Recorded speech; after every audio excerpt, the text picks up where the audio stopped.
जय जगन्नाथ मो बबुल आपण मानक पई नै कि आसी आज सकाळर केतोटी गुरुत्वपूर्ण खबर सेति पई वीडियोटी को शेष पर्यंत देखिबा को मोर अनुरोध। चलंतु आज सकाळर खबर उपरे नजर पकाइबा। प्रथम खबर, अश्लील नाच कले पड़िबो पहाड़। आसंता कालीठू आरंभ हेउची खंडगिरी मेला। यात्रा पेंडाल रे देखिबा को मिलिबो महासमर। किंतु ता पूर्वरु ठेंगा धरी कड़ा चेतावनी दैचंती एकाम्र विधायक बाबू सिंह। माँ बारभुजांक पाखरे 100 ठेंगा पूजा करा जायची। यात्रा रे अश्लीलता को प्रश्रय दिया जीवनी। सेपटे बीएमसी मध्य एनै सजग थिबा कहिछि। परवर्ती खबर, फेब्रुआरी पहिलारु ताती असंभाळ आउ रातिरे अनुभव हेबानी शीत। पाणीपाग विशेषज्ञ एभली पूर्वानुमान करिसेंति। परवर्ती खबर, ओडिशा पई हाथ खोलीदेले केंद्र सरकार। आज केंद्र सरकार 2025-26 आर्थिक वर्षर बजेट रे ओडिशार रेलबाई पई 10,599 कोटी टंका व्यय बराद करिसेंति।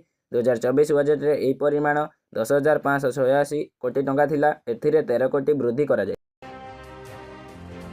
परवर्ती खबर, फेरिबो सहारा टंका। सहारा इंडिया रे निवेश करिथिबा निवेशकारींक पई आसीचे एक बड़ खबर। रिटर्न आशारे एई कंपनी रे निवेश करिथिबा व्यक्ति को खूब शीघ्र टंका मिलिबाकू जाउची। सहारा इंडिया रो रिफंड पोर्टाल रे आपण निजर एप्लिकेशन स्टेटस चेक करि परिबे। परवर्ती खबर, चाषी बेसरे कलेक्टर। भद्रक जिल्ला रे चाषी बेसरे जिल्लापाल मंडी जांच करिबा परे सतर्क होइचंती उभय मिलर एवं सोसाइटी। चाषी माने एफएक्यू मानर धान आणु नथिबा दर्शाई सेमानक धानरु मन इच्छा कटिंग करिबा एवं एनै प्रतिवाद कले मंडीरु चाषींक धान फेराई दिया जिबार धमक घटनार सत्यता जांच करिबाकू जिल्लापाल दिलीप राउतराय चाषींक बेसरे मंडी परिदर्शन करी जेउ स्थिति परखिले सेथिरु जिल्लार एफएक्यू मानर धान संग्रहालय चाषी शोषित होउछन्। परवर्ती खबर, सुभद्रा को नहीं सरकारक बड़ घोषणा। आसंता फेब्रुआरी 8 तारिख में मिलिबो सुभद्रार चतुर्थ पर्याय टंका।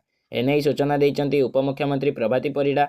आउ मध्य से कहिचंती बाकी थिबा ईकेवाईसी आउ एनपीसीआई रु पाखापाखि 25% क्लियर होईची। आहुरी 2.5 लाख एनपीसीआई एवं ईकेवाईसी करबाकू बाकी अछि। तेबे जेउ माने एनपीसीआई क्लियर करिनाहांती एवं सेमानकू बैंक रु फोन आसीची सेमाने 8 तारिख पूर्वरु कराई नेबाकू उपमुख्यमंत्री उपदेश दैचंती।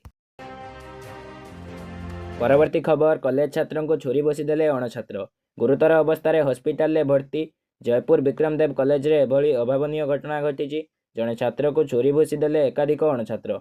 गुरुतर अवस्था आहत छात्र को जयपुर जिला मुख्य चिकित्सालय में भर्ती करा जायछि। आहत छात्र ना रामचंद्र माढ़ी। से जुक्त 3 द्वितीय वर्षर छात्र। तेबे जिला मुख्य चिकित्सालय में प्राथमिक चिकित्सा पर तांकु अधिक चिकित्सा पई कोरापुट जिला शहीद लक्ष्मण नायक मेडिकल कॉलेज को पठा जायछि।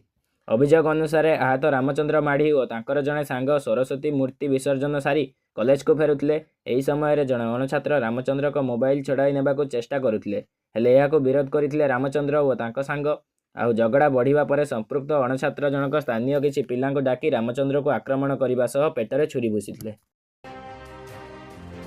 परवर्ती खबर, फ्री फायर गेम खेली सांग को हत्या कला सांग। एभली एक अभावनीय घटना घटी बिहार बेगुराई रे। फ्री फायर गेम खेलुवा समय 10वीं श्रेणी में पाठ पढ़ुवा राहुल को करा जायतिला हत्या।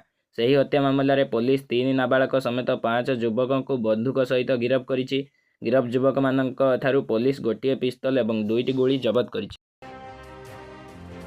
परवर्ती खबर, डबल इंजिन देव डबल फायदा। फेब्रुआरी 4 रु 7 तारिख पर्यंत ओडिशा गस्तरे आसिबे षोडश अर्थ कमिशन।